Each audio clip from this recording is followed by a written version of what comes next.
name is Dr. Salahuddin, and I am pleased to present this case report recently published in the International Medical Case Reports Journal.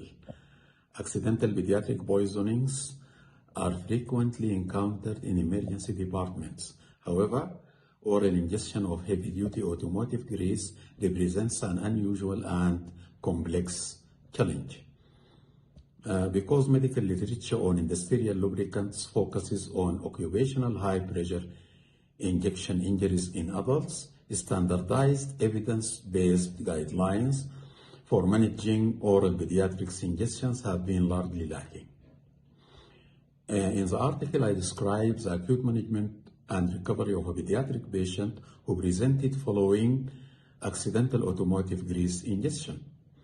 The primary decision clinicians face in these scenarios is whether to pursue aggressive decontamination or adopt a conservative approach. Traditional interventional methods such as gastric lavage or emesis carry a high risk of inducing vomiting. In patients with high viscosity hydrocarbon exposure, this dramatically increases the risk of aspiration that can lead to severe exogenous lipoid pneumonia and acute respiratory distress. To avoid these iatrogenic complications, our team prioritized a conservative evidence-based management strategy.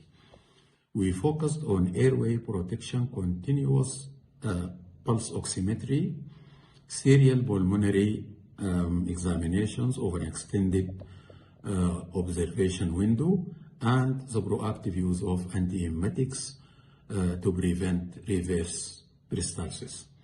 Our case highlights three essential takeaways for pediatric emergency clinicians.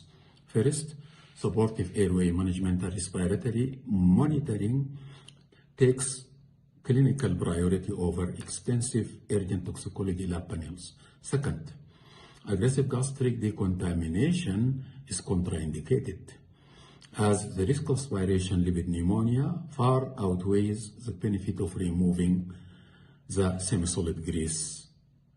Third, metallic thickeners and additives bound within a heavy grease matrix have very low systemic bioavailability, allowing patients to achieve full recovery with conservative care alone.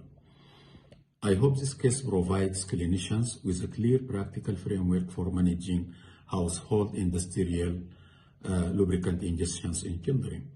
I invite you to read the full article for a detailed breakdown of the case timeline and the associated literature. Thank you.